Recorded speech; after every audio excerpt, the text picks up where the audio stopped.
Bienvenue à tous sur WWE Info et voici les titres. On parlera donc de CM Punk, de Brock Lesnar et nous terminerons avec Elimination Chambers.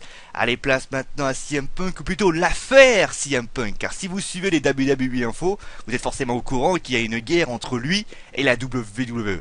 Et forcément, c'est en raison de thunes, forcément de royalties, et on craignait que cela atteigne un point de non-retour la semaine dernière, lorsque la WWE a confisqué les pancartes à son effigie à WWE. De plus, elle voulait qu'on empêche qu'on mentionne son nom à l'avenir, et le fait qu'il ait quitté la compagnie en début d'année. Mais finalement, il pourrait y avoir une voie de réconciliation, car quelques jours après cette information, le site PW Insider annonçait que la WWE et les représentants de CM Punk auraient donc trouvé un accord pour les royalties, et cela permettrait donc de voir une meilleure entente à l'avenir, et on espère bien sûr peut-être un retour, même si ça semble quand même très compliqué, du Best in the World, CM Punk. Allez, place maintenant à son adversaire du SummerSlam 2013, Brock Lesnar, et ce qui est beau d'ailleurs avec le champion de la WWE, c'est que son planning change aussi vite que l'on n'y comprend quasiment plus rien. Alors au départ, on devait pas le voir avant le Royal Rumble 2015, mais finalement cela pourrait changer puisqu'il semblerait que l'on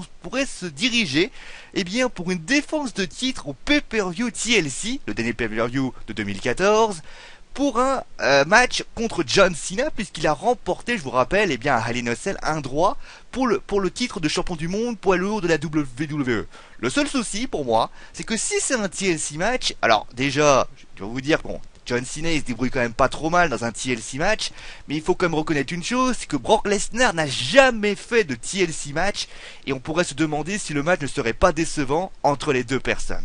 A-t-il d'ailleurs indice ou non que dans la publicité pour le Royal Rumble, John Cena est annoncé présent dans le Royal Rumble match. En tout cas, tout ceci comme toujours est une hypothèse, et il faut savoir que d'après certaines informations, John Cena et Brock Lesnar auraient dû s'affronter à Hell in a Cell, mais la blessure de Roman Reigns, a tout fait capoter. Et on termine maintenant, avec la cousine du Hell in a Cell, bien sûr, Elimination Chambers.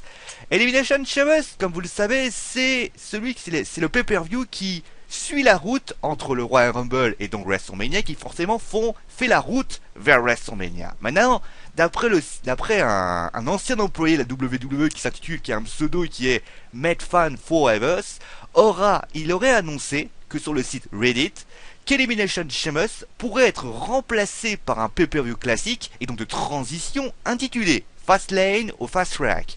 Et alors, si vous pensez, et à ce moment-là, vous vous dites, mon Dieu, il y aura plus de pay-per-view Elimination Chambers, détrompez-vous, parce que ce ne sera pas une simple stipulation, il ne serait donc que déplacé. Attention, ça devient compliqué là. Et donc, Elimination Chambers serait diffusé à la place de Payback, qui lui serait diffusé un mois plus tôt, c'est-à-dire au mois de mai. Enfin, si vous avez rien compris, en clair, si on veut faire simple, Elimination Chambers n'est plus sur la route vers WrestleMania, mais celle du SummerSlam. Allez, c'est la fin de WWE Info. On se retrouve donc demain pour les résultats de NXT. On parlera d'ailleurs également de NXT TakeOver Evolution, de Kevin Steen et de Solomon Crow. Allez, c'est mon Davo, parce que je l'ai dit. Allez, ciao à tous.